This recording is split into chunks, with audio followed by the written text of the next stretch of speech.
ఓం మహాగణాధిపతే నమః. సూత ఉవాచ. చెప్తా ఉన్నాం 12వ అధ్యాయం కూడా ఏం జరిగిందో చూద్దాం. ఈ అధ్యాయంలో గజానుడి యొక్క దర్శనం కలుగుతుందట, వినాయకుడి యొక్క దర్శనం కలుగుతుందట. ఇది శ్రుత్వా తు వచనం నిర్గతం బ్రహ్మణో ముఖాత్ హర్షేణ మహతా యుక్తో మునిః ప్రపచ్చతం పునః. అంటే ఏంటి అర్థం? సూత మహామనిషి ఇలా ఋషులతో అంటూ ఉన్నాడు, ఓ ఋషీశ్వరులారా, బ్రహ్మ చెప్పిన పై వాక్యాలు అన్నీ కూడా విన్నాడు వ్యాసుడు. విని తన మనస్సు ప్రశాంతంగా ఉంది. ఇప్పుడు ప్రసన్నమైనటువంటి ముఖంతో ఉన్న బ్రహ్మదేవుణ్ణి తిరిగి ఇలా అడుగుతున్నాడట. ఏమని అడుగుతున్నాడు?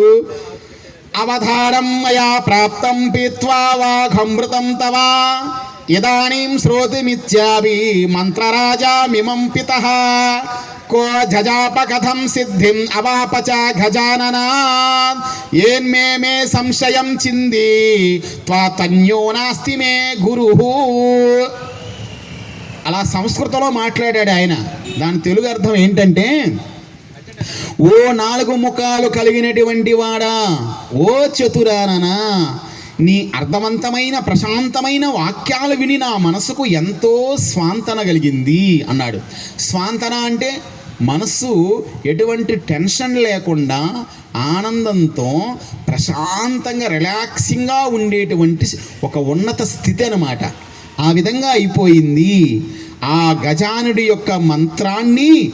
అయితే ఒక్కటి బ్రహ్మదేవుడా, నువ్వు ఈ మంత్రాన్ని నాకు చెప్పావు కదా, ఈ ఏకాక్షర మంత్రాన్ని నాకంటే ముందు ఎవరైనా జపించారా? జపిస్తే వాళ్ళకి వినాయకుడు ఏ విధంగా దర్శనమిచ్చాడు, ఎలాంటి కోరికలను తీర్చాడు, ఇవి కూడా నాకు కొంచెం చెప్పండి అని వ్యాసుడు ఆ బ్రహ్మదేవుణ్ణి అడిగాడు. నీ అమృత వచనాలని వింటున్న కొద్దీ గజానుడి యొక్క లీలలయందు రుచి పెరుగుతుందే గాని తరగటం లేదు. ఈ గణేశుని గురించిన ఉపాసనాది విశేషాలను దయతో వినిపించి నన్ను కృతార్థుని చేయవయ్యా. ఈ విషయంలో నీకంటే సమర్థుడైన గురువు దొరకటం దుర్లభం, అసాధ్యం. నువ్వైతేనే చెప్పగలవు ఆయన గురించి అని అడిగాడు వ్యాసుడు బ్రహ్మతో. అప్పుడు, ఓ వ్యాసమునీంద్ర, నీ యొక్క శ్రద్ధ, ఆసక్తి, తెలుసుకోవాలనే రంది, తపన నాకు చాలా సంతోషంగా ఉంది వ్యాసుడా. అనంతమైన పుణ్య విశేషం వలనే నీకు ఈ ఆసక్తి కలిగింది. నీ యొక్క వినయము, సౌశీల్యత నన్ను ఎంతగానో అలరించాయి. యోగ్యుడు, వినయగుణ సంపన్నుడు అయిన శిష్యుడు గోరితే గురువైన వాడు తీర్చని సందేహమే ఉండదు. నాయన, ఈ వినాయకుడు సకల కార్య ఆరంభములయందు అవశ్యము పూజించదగినటువంటి వాడు. అతని దయచేతనే సకల విఘ్నాలు తొలగి దుష్కారమణీయ కార్యాలు కూడా అలవోకగా సిద్ధిస్తాయి. ఈ పని కాదు, ఇంపాసిబుల్, ఇంపాసిబుల్, నెవర్, ఇది జరగదు అనేది కూడా ఇట్స్ పాసిబుల్, ఇట్స్ పాసిబుల్, ఇది జరుగుతుంది, ఇది జరిగిద్ది, ఇది జరిగింది చూసుకోండి అన్న విధంగా వినాయకుడు అటువంటి అద్భుతమైనటువంటి కార్యాలని విఘ్నములు లేకుండా నెరవేరుస్తాడనమాట అని చెప్తా ఉన్నాడు ఆయన. దాని అర్థం అది. అలా ఆ గజానుని యొక్క అనుగ్రహం పొందన వారికి అడుగడుగున కార్యసిద్ధికి ఆటంకాలు సంభవిస్తాయి. ఎందుకంటే సమస్త వేద మంత్రాలకు ఓంకారమే ఆది. ప్రణవం అంటారు ఓంకారాన్ని. సృష్టి మొదట్లో జన్మించినటువంటి శబ్దమే ఓంకారం.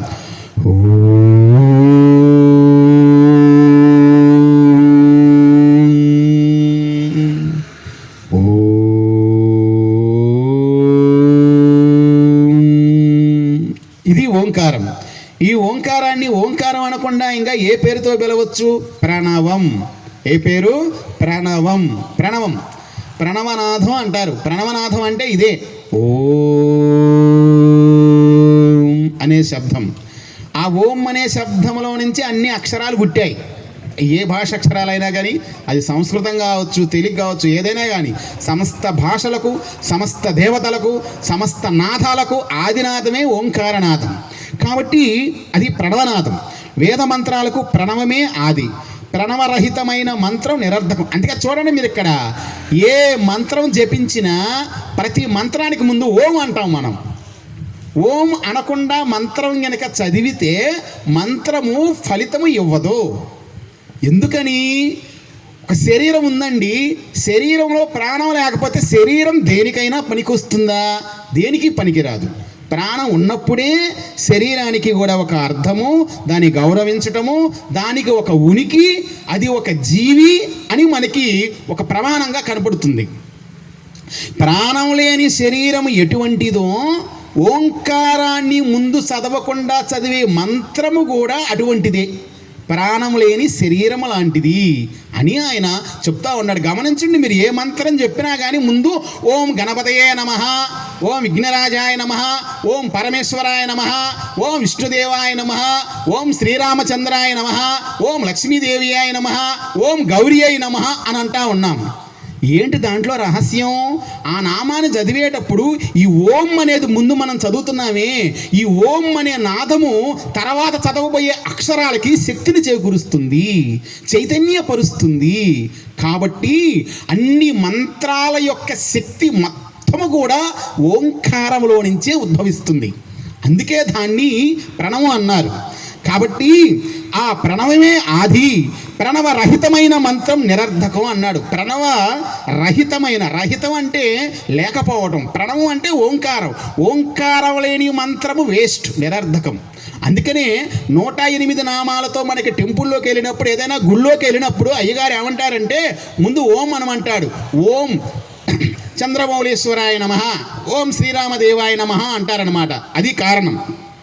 కాబట్టి ఇక విఘ్నహరుడైన గణపతి సాక్షాత్తు ఓంకార స్వరూపుడే, పరతత్వ స్వరూపుడే, పరబ్రహ్మ రూపి అయిన గజాననుడే, సకల సృష్టి అయి ఉన్నాడు వ్యక్త అవ్యక్త రూపాలలో. అంటే వినాయకుడు మనం ఈ విధంగా ఈ రూపంతో ఉన్నాడు. ఎలా?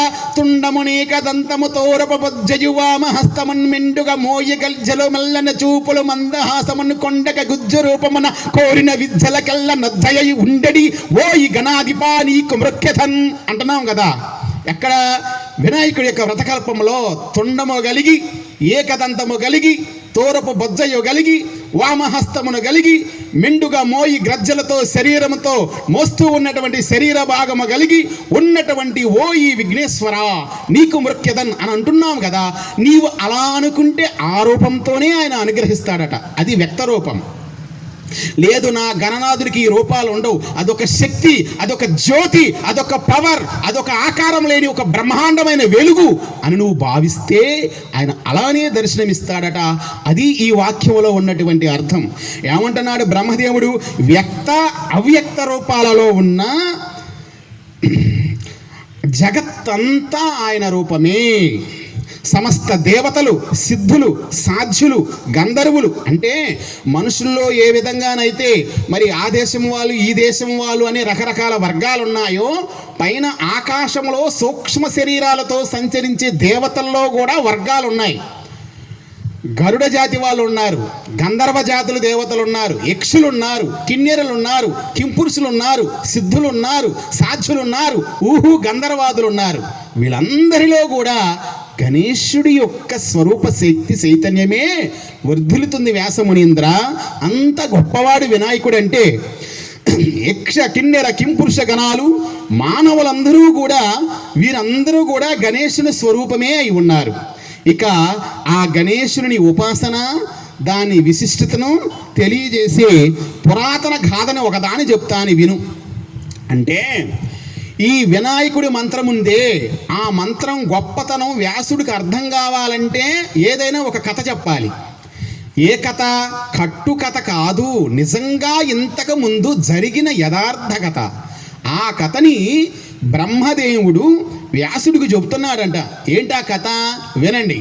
పూర్వం ఒకానొక సమయంలో ప్రళయం సంభవించింది. ప్రళయం అంటే ఏమిటి, ఎలా ఉంటుంది అని మనకు తెలుసుకోవాలంటే వ్యాసుడు రాసిన 18 పురాణాలు ఉన్నాయి కదా, అందులో బ్రహ్మాండ పురాణం అనేటువంటి ఒక పురాణం ఉంది. ఆ బ్రహ్మాండ పురాణంలో ప్రళయం యొక్క విజృంభణ ఏ విధంగా ఉంటుందో ఆయన చాలా సవిస్తారంగా చెప్పాడు. అలానే మిగతా అనేక పురాణాలు కూడా పరిశీలించినప్పుడు ప్రళయం యొక్క స్థితులు కూడా అనేక వేదాలు వర్ణించాయి. ప్రళయకాలంలో ఋతువులన్నీ కూడా గతులు తప్పుతాయి.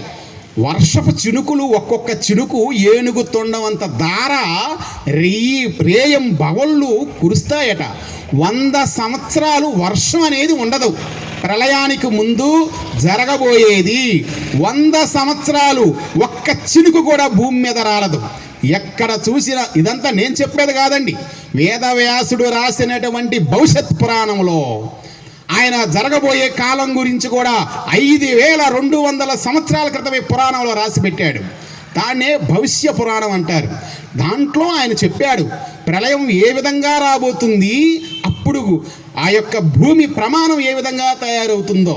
ఒక 100 సంవత్సరాలు వర్షాలు లేకుండా భూమి అంతా కూడా కాల్చివేయబడిన నల్లటి మట్టి స్వరూపంగా మిగిలిపోతుందట. అక్కడ నుంచి ఎన్ని సంవత్సరాలైతే వర్షం లేకుండా ఉందో అన్ని సంవత్సరాలు ఏనుగు తొండమంత దారతో వర్షపు చినుకులు మరొక 100 సంవత్సరాలు పడతాయి. అప్పుడు జలప్రళయం సంభవిస్తుంది. లోకాలన్నీ కూడా జలాంధకారంలో మునిగిపోతాయి. అప్పుడు కొంతకాలం, ఎంతకాలం అయితే సృష్టి జరిగిందో అంతకాలం సృష్టి లేకుండా ఉంటుంది. అప్పుడు దేవాది దేవతలందరూ కూడా సృష్టి లేకపోవడం చేత హాయిగా యోగనిద్రలో ఉంటారు. ఆ యోగనిద్ర పొందిన తర్వాత మరలా తిరిగి సృష్టి పునర్భావంలో మరలా ఆయా రకాల శక్తులన్నీ కూడా ఈ ఓంకారనాదములో నుంచి ఉద్భవిస్తాయి. కాబట్టి ఇక్కడ ఎందుకు వచ్చిందంటే అలాంటి ప్రళయం వచ్చిందట. అంటే ఇది సందర్భానుసారంగా మనం ఎందుకు చెప్పుకుంటున్నామంటే ఒకానొక సమయంలో ప్రళయం సంభవించింది. భీకరంగా వీస్తున్న ఆ ప్రళయ కాల జంఝూ మారుతాలకి పర్వతాలు సైతం ఎగరగొట్టబడి ముక్కలైపోయాయి. అంటే గంటకి ఎన్ని వందల కిలోమీటర్ల వేగంతో గాలి వీస్తేనో ఆ పర్వతాలన్నీ కూడా తలకిందులైపోతాయి. మనం ఒకసారి ఊహించుకోవాలి, ఒక అంచనాకి రావాలి. కాబట్టి అప్పుడు ఉదయించిన ద్వాదశాదిత్యుడి వలన ఆ జలం యావత్తూ ఎండిపోయింది. అప్పుడు మనకు తెలుసో తెలియదో ఇది 22వ సృష్టి. ఇప్పటికి 21 ప్రళయాలు అయిపోయాయి, 21 సృష్టులు జరిగాయి. ఇది 22వ సృష్టిలో ఉన్న. అందుకే మనం పూజలు చదివేటప్పుడు వైవస్వతమన్వంతరే అని అంటున్నాం. వైవస్వతుడు అంటే సూర్యుడి యొక్క కుమారుడి కుమారుడు వైవస్వతుడు. ఆయన యొక్క మనమంత్రంలో మనం ఇప్పుడు ఉన్నాం. ఆయన మనువుగా ఉండి లోకాలన్నీ పరిపాలిస్తున్నటువంటి టైంలో మనం ఉన్నాం. మనం పూజ చేసేటప్పుడు ఏ టైంలో ఉన్నాం, ఏ యుగములో ఉన్నాం, ఏ మనువు పరిపాలనలో ఉన్నాం మొత్తము కూడా ఆ దేవతకి చెప్పుకుంటూ ఉంటాం. ఓకేనా? శ్రీ మహావిష్ణురాజ్ఞయా ప్రవర్తమానస్యాద్య బ్రహ్మణ ద్వితీయ ప్రార్థే శ్వేతవరాహకల్పే వైవస్వతమన్వంతరే కలియుగే ప్రథమపాదే జంబుద్వీపే భరతవర్షే భరతఖండే అని ఈ విధంగా మొత్తము కూడా ప్రవర మొత్తం కూడా మనం చెప్పుకుంటూ వస్తూ ఉంటాం. కాబట్టి అటువంటి జంఝూమారుతాలకి పర్వతాలు సైతం ఎగరగొట్టబడి ముక్కలైపోయాయి. అప్పుడు ఉదయించిన ద్వాదశాదిత్యుల వలన జలం యావత్తు ఎండిపోయింది. అప్పుడు ఆ ప్రళయాగ్ని చేత సర్వము కూడా భస్మీపటలం అయిపోయింది. ఆ సమయంలో సంవర్తకం మొదలైనటువంటి మేఘాలు ఏనుగు తొండాలతో వర్షించినట్లుగా కొండపోతగా వర్షం కురిపించాయి. ఇక చూడండి, ఒక్కొక్క చినుకు ఏనుగు తొండవంత ప్రమాణంతో కురవాలంటే మేఘాల మొత్తములో కూడా ఒక పెద్ద మేఘానికి ఒక పేరుందట. ఆ మేఘము ప్రళయకాలంలోనే వస్తుందట. ఆ మేఘం పేరే సంవర్తకం. కాబట్టి ఇటువంటి సంవర్తక మేఘాలన్నీ కూడా ఇవి భూమి మొత్తం కూడా వ్యాపించిపోయి కుండపోతగా వర్షం కురిపించాయి. దీనివల్ల సృష్టి యావత్తు మొత్తము కూడా జలమయమైపోయింది. అప్పుడు సకల జగత్తు నశించిపోయింది. అతి సూక్ష్మ రూపం ధరించిన గజానుడు మాత్రమే అణువు కన్నా అణువుగా అతి సూక్ష్ముడై అజ్ఞాతంగా ఉన్నాడు.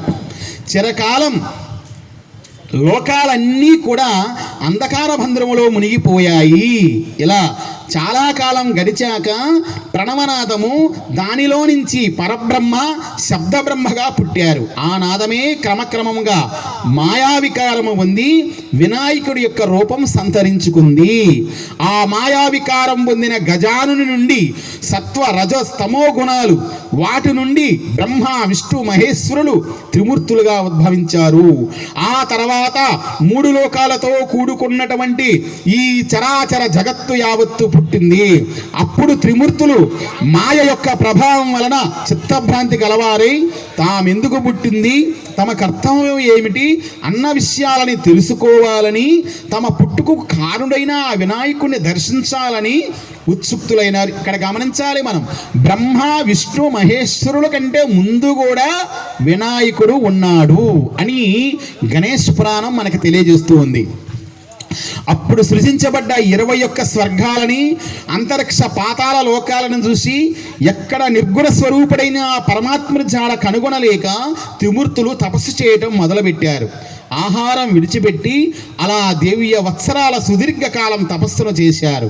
అయినా పరమాత్మ యొక్క సాక్షాత్కారం అవ్వకపోవడం వలన అలసి విరక్తితో విచారగ్రస్తులై భూలోకానికి వచ్చి అరణ్యాలు, నదులు, పర్వతాలు, గుహలలో వెతుకుతూ చివరికి ఒక సరస్సు తీరానికి చేరుకున్నారు. ఆ సరస్సు ఎలా ఉందట, ఒక చెరువు దగ్గరికి వచ్చారు. ఆ చెరువు అంతా కూడా ఎవరు వచ్చారండి? బ్రహ్మ విష్ణు మహేశ్వరులు ముగ్గురు కూడా. అంటే ఫస్ట్లో వాళ్ళు ముగ్గురే పుట్టారనమాట. కాబట్టి వాళ్ళు ముగ్గురు పుట్టిన తర్వాత ఆకారం లేని నిరాకారుడైనట్టుగా గణపతిని ప్రసన్నం చేసుకొని ఆయన నుంచి వాళ్ళ యొక్క శక్తులు వాళ్ళు సంపాదించుకోవాలని దీక్షలో ఉన్నప్పుడు వాళ్ళకి ఒక చెరువు కనపడింది. ఆ చెరువు దగ్గరకు వచ్చారట. ఆ చెరువు ఎలా ఉందట, నానావిధ జలచరాలతో. జలచరాలు అంటే నీళ్ళలో తిరిగేటువంటి జంతువులు. అవి చేపలు కావచ్చు, తాబేళ్ళు కావచ్చు, కప్పలు కావచ్చు, అనేక రకాల జలసంచార జాతులు. నానావిధ జలచరాలతో, పద్మాలతో, తామర పుష్పాలతో, జలపక్షులతో నిండి ఉన్నది ఆ దివ్య సరస్సు. త్రిమూర్తులు ముగ్గురు కూడా ఆ సరస్సులో స్నానం చేసి కాసేపు విశ్రాంతి తీసుకొని తిరిగి బయలుదేరారు. ఇలా ఆ సరస్సుని, అందులో ఉన్న అలలని చూస్తూ ఆ ప్రకృతి సౌందర్యానికి ముగ్ధులై వెడుతున్న వారికి కళ్ళు మిరుముట్లు గొలిపే దివ్య కాంతి వాళ్ళకి దారిలో కనిపించిందట. ఒక పెద్ద వెలుగు. అది ఎటువంటి వెలుగట? కోటి సూర్య సమప్రభ. మనం అంటాం కదా, వక్రతుండ మహాకాయ కోటి సూర్య సమప్రభ నిర్విఘ్నం కురు మే దేవా సర్వకార్యేషు సర్వదా.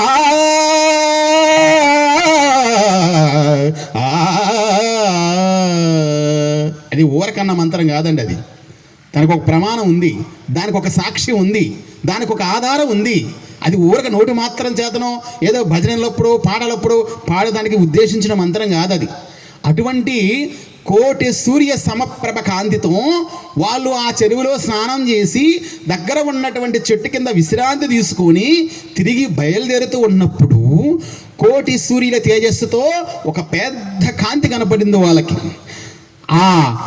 ఆ తేజస్సుని కన్నులతో చూడలేక భ్రాంతి చెందిన మనస్సుతో ఇది ఏమి విపరీతము అని బాధపడుతూ ఉంటే ఆ వెలుగులో నుంచి ఒక జిలుగు, ఆ జిలుగుల్లో నుంచి ఏనుగు ముఖం కలిగి చిరునవ్వులతో, ఓకేనా, వక్రతుండాయ ఏకదంతాయ ధీమహి అన్నట్లుగా వినాయకుడి యొక్క స్వస్వరూపం ఆ వెలుగులో నుంచి దర్శనమిచ్చింది.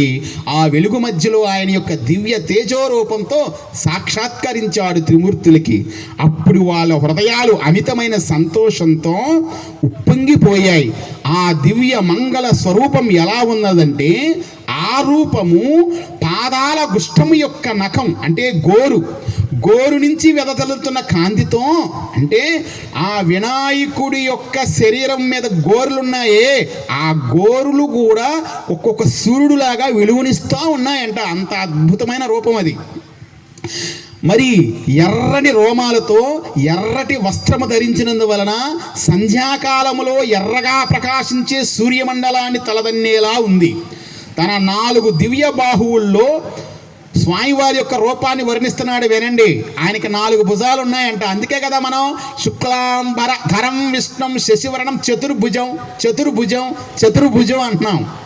భుజం అంటే మన భుజాలు, చతుర్ అంటే 4, చతుర్భుజాలంటే 4 భుజాలు. కాబట్టి 4 భుజాలతో ఉన్నాడు స్వామి, ఎర్రటి వస్త్రాలు కట్టుకొని ఉన్నాడు స్వామి, ఎర్రటి వెంట్రుకలతో ఉన్నాడు స్వామి. ఒక చేతిలో ఖడ్గము, ఒక చేతిలో కీటము, ఒక చేతిలో ధనస్సు, ఒక చేతిలో శక్తి అనే ఆయుధంతో ఆయన ధరించి ఉన్నాడు.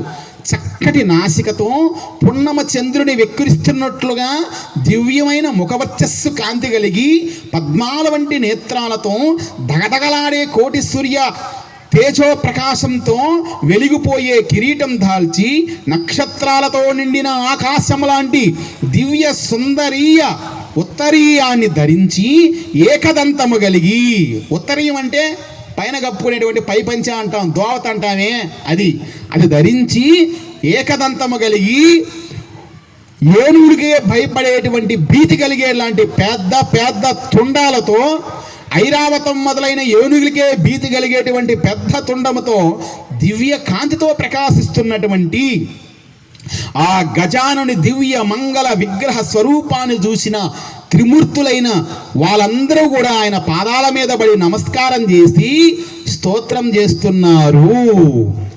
కాబట్టి మరి ఆ విధముగా ఆయనని స్తోత్రం చేస్తున్నారన్నమాట.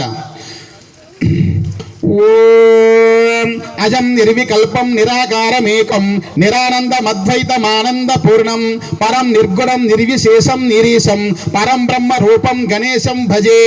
ఇవి వాళ్ళు ముగ్గురు ఒకే స్వరంతో మాట్లాడుతున్నారు, పొగుడుతున్నారు వినాయకుడిని కనపడంగానే. ఇంకా ఏమంటున్నారు ఆయన్ని? గుణాతీత మాధ్యం చిదానంద రూపం చిదాభాసకం సర్వకం జ్ఞానగమ్యం మునిధ్యేయం ఆకాశ రూపం పరేశం పరబ్రహ్మ రూపం గణేశం భజేమం జగత్కారణం కారణం జ్ఞాన రూపం సురాదిం సుఖాదిం యుగాదిం గణేశం జగద్వ్యాపినిం విశ్వమంజం సురేశం పరబ్రహ్మ రూపం గణేశం భజేమ భజేమ భజేమ. ఈ విధంగా ఆయన స్తోత్రం చేస్తూ ఉన్నారు. ఈ రోజుతో ఈ 12వ అధ్యాయంతో ఈ గణేష్ పురాణాన్ని ముగించుకుందాం. జై బోలో గణేష్ మహారాజ్ కి జై. రేపటి కార్యక్రమంలో 13వ అధ్యాయం అంటే ఈ త్రిమూర్తులు విఘ్నేశ్వర స్వామి వారిని ఎలా స్తోత్రం చేశారో, ఆ తర్వాత ఆయన వాళ్ళతో ఏం మాట్లాడాడో, ఇవన్నీ కూడా రేపటి పురాణ కాలక్షేపంలో తెలుసుకుందాం. శాంతి మంత్రం. ఓం భద్రం కర్ణేభిశృణుయామ దేవాః భద్రం పశ్యేమాక్షభిర్యఛత్రాః స్థిరైరంగే స్వస్తనాభిర్యమసేమ దేవహితం యదాయుః స్వస్తి నో ఇంద్రో వృద్ధశ్రవాః స్వస్తి నో పూషా విశ్వవేదాః స్వస్తి నో బృహస్పతిర్దదాతు. ఓం శాంతి శాంతి శాంతి. ఓం సహనా భవతు సహనౌ భునక్తు సహ వీర్యం కరవావహై తేజస్వినావధీతమస్తు మా విద్విషావహై. ఓం శాంతి శాంతి శాంతి. హరి ఓం తత్సత్. స్వస్తి.